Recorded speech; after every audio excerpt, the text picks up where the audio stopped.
हे Wangxian family, welcome back. Fan fiction पसंद आए तो लाइक, शेयर और चैनल को सब्सक्राइब ज़रूर कर देना। Let's start new chapter. Wei Changze के लाख इंसिस्ट करने के बाद विंग मान चुका था कि वो आज शाम का डिनर अपनी फैमिली के साथ करेगा। वी चांसे से ये वादा कर कर विंग वे मेंशन से निकल चुका था और चाइना आने के बाद विंग का बस एक ही काम बचा हुआ था। वो अपनी सारी फेवरेट जगहों को फिर से एक्सप्लोर कर रहा था, वहाँ फन कर रहा था, साथ ही अपनी लाइफ को फिर से इंजॉय करने की कोशिश कर रहा था। क्योंकि इन 2 सालों में विंग नी मिंजू और हुसैन के साथ लगातार उनकी कंपनी के लिए वर्क कर रहा था और उसने छुट्टियां भी बहुत कम ही ली थी। इनफैक्ट उसे छुट्टियां तभी मिलती थी जब नी मिंजू और हुसैन भी घर पे हो, क्योंकि विंग भी यही चाहता था कि वो भी बस इन्हीं लोगों के साथ अब इंजॉय करे, तो वो भी ज़्यादा छुट्टियां लेता नहीं था। पर आज जब उसे 10 दिन की छुट्टियां मिली हैं तो वो सिर्फ उन पेनफुल यादों को याद करके उन छुट्टियों को बर्बाद नहीं करना चाहता था, बल्कि वो फिर से अपनी लाइफ की उस हैप्पीनेस को फील करना चाहता था। इसीलिए विंग वहाँ जा रहा था और हर जगह पर अपनी अच्छी यादों को ही याद कर रहा था। विंग इन सब चीज़ों में इतना ज़्यादा खो चुका था कि उसे याद ही नहीं रहा कि उसे शाम को वह मेंशन में डिनर के लिए जाना है। विंग ये बात टोटली भूल चुका था। पर कांसे सरन वी चांद से ये बात कैसे भूल सकते थे जब उन्होंने बहुत देर तक विंग के आने के कोई भी साइंस नहीं देखे। तब कांसे सरन ने तुरंत विंग को कॉल किया था और तब जाकर कहीं विंग को याद आया था कि उसे वे मेंशन जाना है।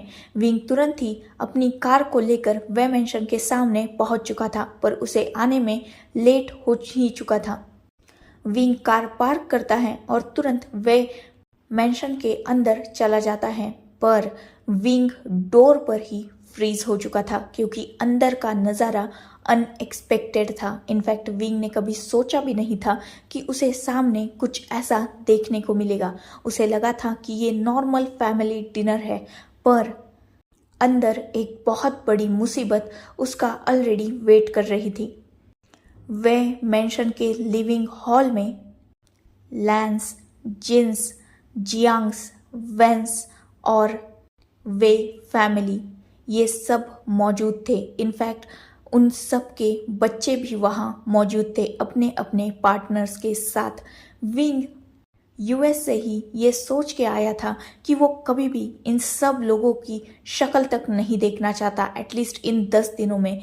लेकिन उसने सोचा भी नहीं था कि उसी की फैमिली फिर से इन सब को उसके सामने लेकर आएगी। अगर विंग को ये पता होता कि ये सब भी यहाँ आने वाले हैं तो विंग ऑब्वियसली यहाँ कभी नहीं आता। पर अब जब वो यहाँ आ चुका है तो वो लौट के भी नहीं जा सकता। विंग जिसकी यूएस जाने के बाद पूरी पर्सनैलिटी चेंज हो चुकी थी।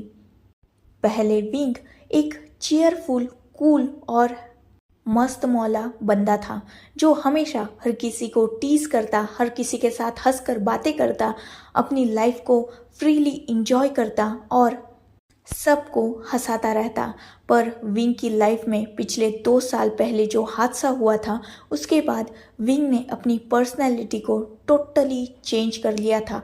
विंग अब पहले की तरह हंसता नहीं था, बल्कि उसके फेस पर एक कोल्ड एक्सप्रेशंस हमेशा बना रहता था। उसका ऑरा भी पहले से ज़्यादा डार्क हो चुका था, साथ ही उसमें से अब वो मैच्योरिटी की वाइब्स आने लगी थी। विंग पहले हमेशा अपने ड्रेसिंग सेंस को बहुत वियर्ड बना के रखता था। T shirt, baggy jeans, cargo fitting clothes जिसमें उसकी बॉडी शेप क्लियरली विजिबल होता था। विंग कुछ ऐसे कपड़े पहले पहनता था, पर आज विंग टोटली डिफरेंट था। विंग आज जब इस डिनर में मौजूद हुआ था तो उसने जीन्स, वाइट शर्ट और ब्लैक कलर का लॉन्ग कोट डाल के रखा था।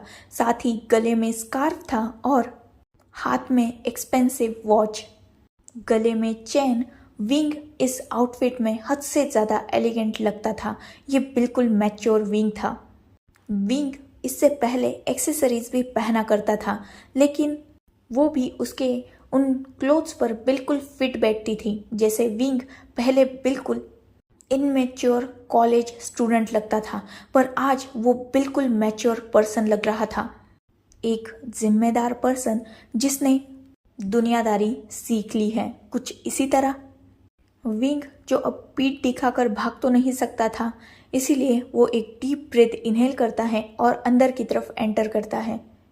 जैसे ही बाकी सबका ध्यान विंग की तरफ जाता है, अंदर जो चहल पहल हो रही थी वो पूरी तरीके से सन्नाटे में तब्दील हो चुकी थी। लैंस, जिन्स, जियांग्स, वेंस, वीज, सबकी नज़र सिर्फ विंग पर थी। सच में हालात इंसान को कितना बदल देते हैं ना। विंग अपने कोल्ड ऑरा के साथ लिविंग हॉल में एंटर करता है। विंग को देखकर हर कोई अपनी ही जगह से खड़ा हो चुका था और विंग की तरफ ही सब घूर रहे थे। विंग जो सबको नोटिस कर रहा था, पर खुद के फेस के एक्सप्रेशंस बिल्कुल भी चेंज नहीं कर रहा था।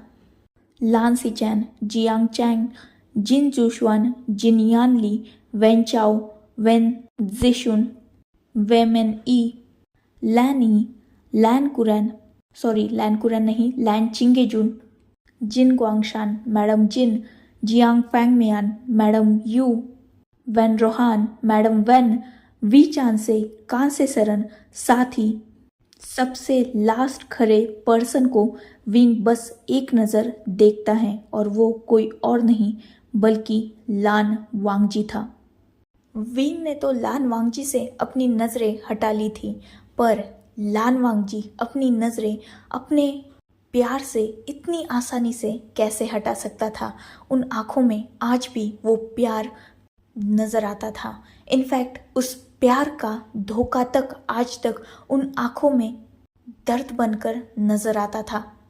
सच में आज क्या सिचुएशन बन चुकी थी। दो सच्चे प्रेमी जो एक दूसरे से जान से भी ज़्यादा प्यार करते थे, वो एक दूसरे से इतने दूर हो चुके हैं कि एक दूसरे को एक नज़र देखने के लिए तक खुद को वो इजाज़त नहीं देते। गलती किसकी थी? विंग की, वांगजी की, या बस हालातों की? अगर गलत विंग था तो सज़ा वांगजी क्यों भुगत रहा है? अगर गलत वांगजी है तो सज़ा विंग क्यों भुगत रहा है? और अगर ये दोनों सही हैं तो हालात इन दोनों को गलत क्यों कह रही है? खैर, गुनाह और सज़ा का हिसाब बाद में लगाया जाएगा। फिलहाल वक्त डिनर का हो चुका था, इसीलिए वहाँ इन सब को इंटरेक्ट करते एक सर्वेंट एंटर करती हैं और सबको बो करते हुए कहती हैं, डिनर रेडी हो चुका है। जैसे ही सब सर्वेंट की वॉइस सुनते हैं, अब जाकर सभी ने विंग की ऊपर से अपनी नज़रों को हटाया था। तुरंत ही सब डिनर एरिया में चले जाते हैं और अपनी अपनी पुरानी जगहों पर बैठ जाते हैं। ऑब्वियसली ये सब फैमिली फ्रेंड्स थे, तो ऑलरेडी डिनर टेबल पर हर किसी की जगह फिक्स थी। हर कोई वही जाकर बैठ रहा था, पर फॉर अ चेंज विंग पहले जहाँ बैठता था आज वहाँ वो बिल्कुल नहीं बैठता। इनफैक्ट आज विंग सबको बैठने का इंतज़ार करता है और लास्ट में वो टेबल के सबसे कॉर्नर वाली सीट को चूज करके वहाँ बैठता है, अपने मदर फादर से और लान वांगजी से बहुत ज़्यादा दूर। खैर, ये देखकर सबको बुरा तो लग रहा था, पर कोई कुछ कर नहीं सकता था क्योंकि सब हालातों से मजबूर थे। जल्द ही सबको फूड सर्व कर दिया जाता है। आज कांसे सरन ने खुद अपने हाथों से अपने बेटे के लिए उसकी कुछ फेवरेट डिशेस बनाई थी। साथ ही यानली ने विंग का फेवरेट सूप बनाया था, पर जब सर्वेंट विंग को वो सारी चीज़ें सर्व कर रहे थे तब विंग उन चीज़ों को खाने से सीधा इनकार कर देता है और वो प्लेन राइस और कुछ सूप लेता है और उसी को खाने लगता है। ये देखकर हर कोई शॉक हो चुका था क्योंकि विंग को पहले से स्पाइसी फूड हद से ज़्यादा पसंद था। लेकिन आज जो विंग उनके सामने बैठा है वो बिल्कुल भी पहले की तरह नहीं लग रहा। ना सिर्फ उसका खाने का अंदाज बदला है बल्कि जो वो पहनता है, जैसा वो रहता है, जैसा उसका नेचर है वो टोटली डिफरेंट था। इनफैक्ट सबको जो विंग को बहुत अच्छी तरीके से जानते हैं उन सबको लग रहा था कि ये कोई डिफरेंट पर्सनैलिटी है जो सिर्फ विंग का फेस लेकर यहाँ आई हुई है। सब वहाँ शांति से अपना अपना फूड इंजॉय कर रहे थे, या यूँ कहा जाए फूड के साथ खेल रहे थे और विंग की तरफ देख रहे थे। वही विंग जो सबकी नज़रें अपने ऊपर फील कर सकता था वो बस शांति से छोटे छोटे बाइट्स लेकर अपना खाना खा रहा था क्योंकि उसे इन लोगों में कोई भी इंटरेस्ट नहीं है। अगर पहले वाला विंग होता और वो इन सब लोगों से 2 साल तक दूर रहता तो शायद अब पूरे घर में पार्टी मना रहा होता, इन सब से न जाने कितनी खुलकर बातें कर रहा होता और इनसे अपनी कितनी सारी बातें शेयर कर रहा होता। पर आज का विंग बिल्कुल अनजान पर्सन था, एक साइलेंट बॉय। विंग की बहुत बुरी आदतें थी, उसे सबका पैम्पर करना और अटेंशन ग्रैब करना बहुत ज़्यादा पसंद था। विंग एक अटेंशन सीकर था जिसे हर किसी का ध्यान बस अपनी तरफ चाहिए होता था। पर आज विंग इन सब की नज़रों से अनकंफर्टेबल फील कर रहा था।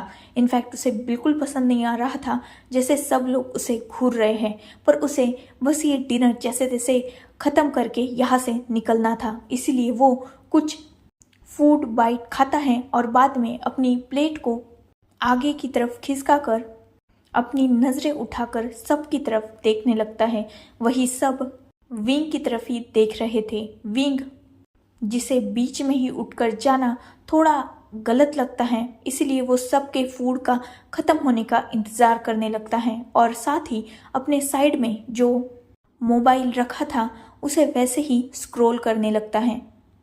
विंग जिसका फेस अभी तक कोल्ड था वो बस अपना मोबाइल स्क्रॉल कर रहा था, पर अचानक विंग का मोबाइल रिंग करता है और जैसे ही विंग ने नाम देखा था डिस्प्ले पर, उसके फेस पर एक बहुत बड़ी स्माइल आ चुकी थी। वो तुरंत ही बिना किसी की परवाह किए कॉल को पिक करता है और चेयर से उठ जाता है। साथ ही वो अपनी चेयरफुल वॉइस में ही कहता है, हुसैन के बच्चे अब टाइम मिला है तुझे। इससे पहले कि दूसरी तरफ से हुसैन कुछ बोल पाता, तुरंत ही मेंग्याओ उसके हाथ से फ़ोन खींच लेता है और खुद विंग से बात करते हुए उससे खाने के बारे में पूछने लगता है। विंग जो अभी थोड़ी ही दूरी पर पहुंचा हुआ था वो कॉल पर वैसे ही मेंग्याओ से बात करते हुए कहता है, I miss you so much. और आपको पता है मैं आपसे भी ज़्यादा आपके फूड को मिस कर रहा हूँ। सच में आपको पता है 2 साल बाद जब चाइना आया हूँ ना, मुझे कुछ भी पसंद ही नहीं आ रहा। मुझे आपके हाथों की फूड की बहुत याद आ रही है मेंग्याओ जो जानता था कि विंग उसके हाथ के खाने का दीवाना है, वो विंग से चहकते हुए बातें करने लगता है। वही विंग भी मेंग्याओ से बहुत हैप्पीली बातें कर रहा था। साथ ही वो नीमिंजू और हुसैन से भी बातें कर रहा था, पर अब विंग की बातें किसी को भी सुनाई नहीं दे रही थी क्योंकि विंग डाइनिंग टेबल से बहुत दूर जा चुका था और वो बस इन सब के नज़रों के सामने था, पर बहुत दूरी पर, जहाँ से इनको विंग की एक भी बात सुनाई नहीं दे रही थी। बस विंग दिख रहा था। सब देख सकते थे कि विंग कितना हैप्पीली सामने वाले पर्सन से बातें कर रहा था, वो कितना खुश लग रहा था। ये देखकर कहीं ना कहीं सब शॉक हो चुके थे क्योंकि ये वही विंग लग रहा था जो 2 साल पहले हुआ करता था। उसकी आंखों में वही शाइन, उसकी बातों में वही स्माइल, साथ ही उसका वही बॉडी लैंग्वेज। विंग की एक आदत थी, वो हमेशा सामने वाले से बात करते हुए अपनी बॉडी को भी मूव करता था। मतलब विंग हर बात को बताते हुए उसे एक्सप्लेन करता था अपने हाथों से, अपने पैरों से। वो बात करते वक्त कभी भी एक जगह नहीं रहता था, वो हमेशा चलता रहता था, चहकता रहता था, बिल्कुल एक फ्री बर्ड की तरह। और विंग फिलहाल वही फ्री बर्ड लग रहा था। विंग को ऐसे देखकर हर कोई बहुत ज़्यादा इमोशनल हो चुका था, क्योंकि यहाँ बैठे हर एक पर्सन से विंग की अच्छी बाउंडिंग थी। इनफैक्ट विंग सबका सबसे लाडला बेटा था। पहले तो वो एक ओमेगा था और वो इन सब में सबसे छोटा था। वो बात अलग है कि विंग से भी छोटी उसकी अडॉप्टेड सिस्टर थी, पर सबसे ज़्यादा प्यार विंग को ही मिलता था, क्योंकि विंग ऑब्वियसली उसकी पर्सनैलिटी ही इतनी ज़्यादा अट्रैक्टिव और चार्मिंग थी कि हर कोई विंग की तरफ अट्रैक्ट हो ही जाता था। वही लान वांगजी, उसकी आंखों में तो लिटरली आंसू जम चुके थे। एक खूबसूरत ख्वाब एक ही रात में टूट चुका था उसका। क्यों टूटा ये ख्वाब? क्यों दिया उसके प्यार ने उसे धोखा? जब 10 दिन बाद उनकी शादी थी तो 10 दिन पहले विंग क्यों किसी और के साथ उसके बेड पर उसके सीने पर सर रख के सोया हुआ था? क्या सच में वो सिर्फ एक ड्रंकन मिस्टेक थी या कुछ और? अगर वो दोनों एक दूसरे से इतना प्यार करते थे तो क्यों जियांग चैंग का जिस दिन बर्थडे था उसकी नाइट में पार्टी होने के बाद विंग गायब हो चुका था? और जब दूसरे दिन विंग सबको मिला तब सब शॉक हो चुके थे, क्योंकि विंग एक अनदर अल्फा के साथ एक बेडरूम में था। उस अल्फा के साथ बेड पर एक ही ब्लैंकेट के नीचे उस अल्फा के सीने पर सर रख के विंग पीसफुली सोया हुआ था। और वो अल्फा कोई और नहीं बल्कि नी हुसैन था। सब जानते थे कि नी हुसैन और विंग की सबसे अच्छी फ्रेंडशिप है। वो दोनों बेस्टेस्ट फ्रेंड है। इनफैक्ट विंग की वजह से ही ये सब लोग नी हुसैन से मिले थे। वो अलग बात थी कि नी हुसैन को विंग के अलावा इस ग्रुप में किसी ने भी ज़्यादा अच्छी तरीके से एक्सेप्ट नहीं किया था।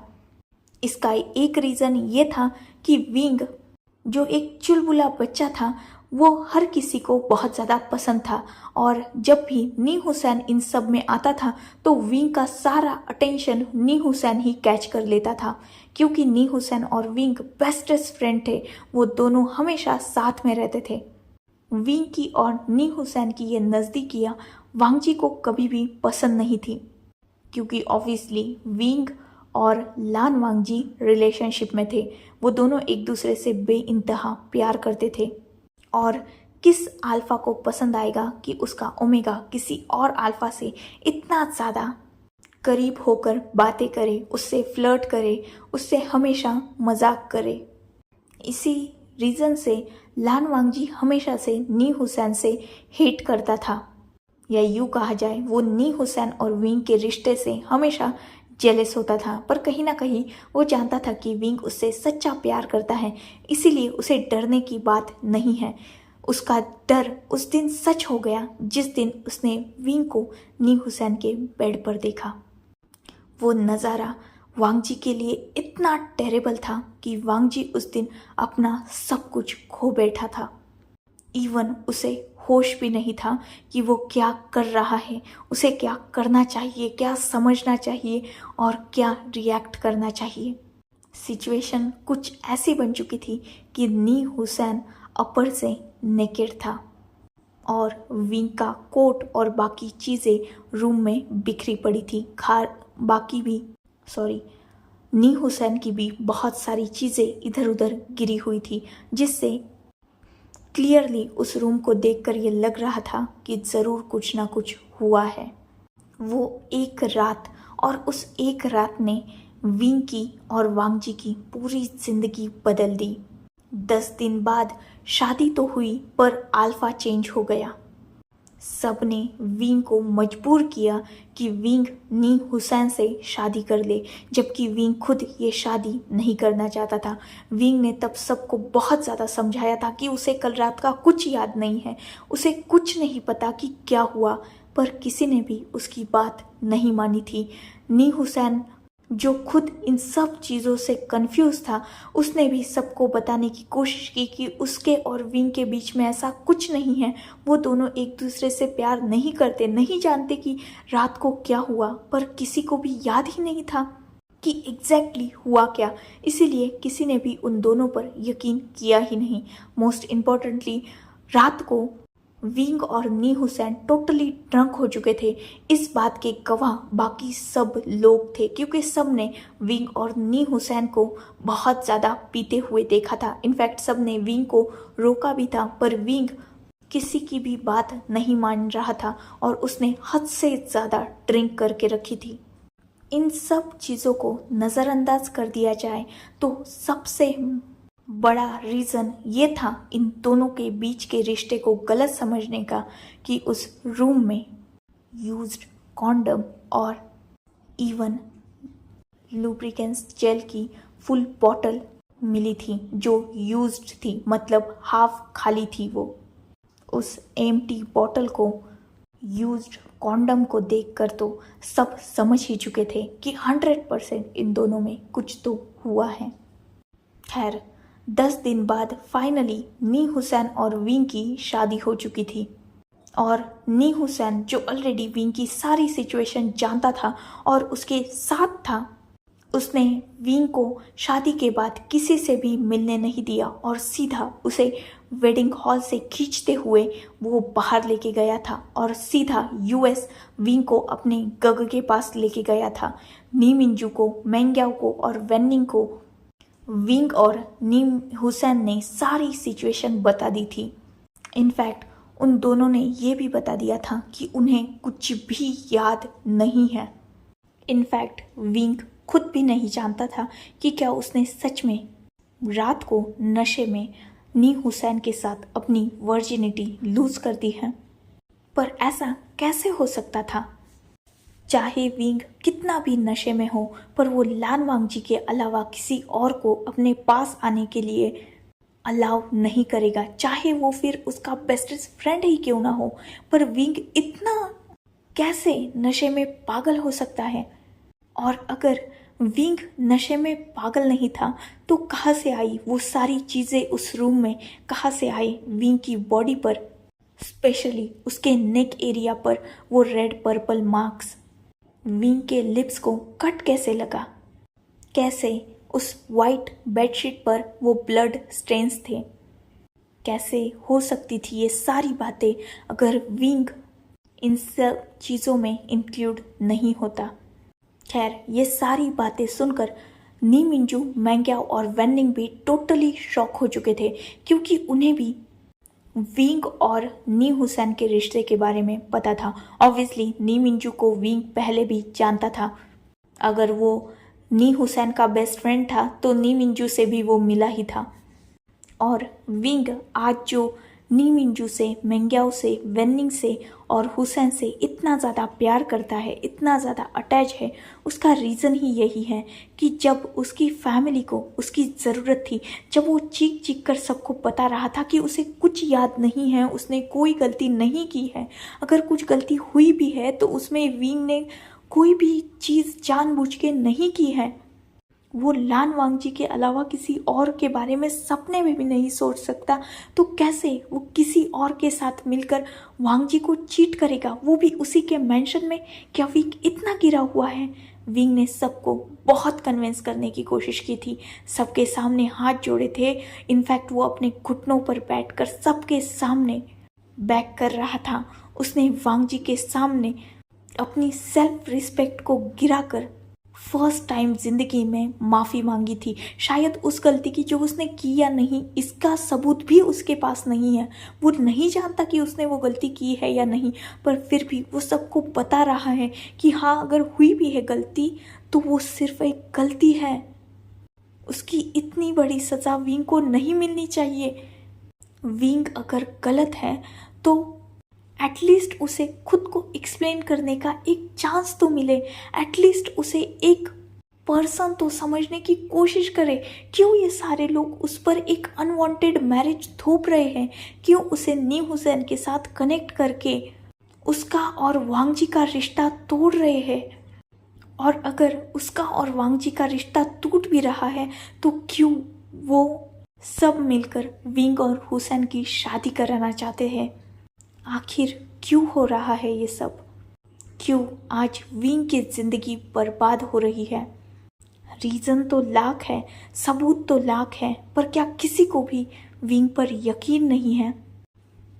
उन 10 दिनों में विंग ने इन सब का वो रूप देखा था जिस रूप को कभी भी विंग ने एक्सपेक्ट तक नहीं किया था। इन सब से सबकी आंखों में खुद के लिए वो डिस्कस लुक, अशेम्ड, अपने ही मदर फादर की आंखों में वो होता है ना कि मुझे नफरत है इस बात से कि तुम मेरे बेटे हो।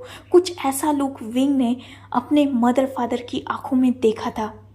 उसकी छोटी बहन उससे डिस्गस्ट फील करने लगी थी। इनफैक्ट उसका खुद का प्यार उसकी तरफ नजरें उठाकर देख नहीं रहा था। कितना रोया था विंग, कितना चीखा था, कितना चिल्लाया था।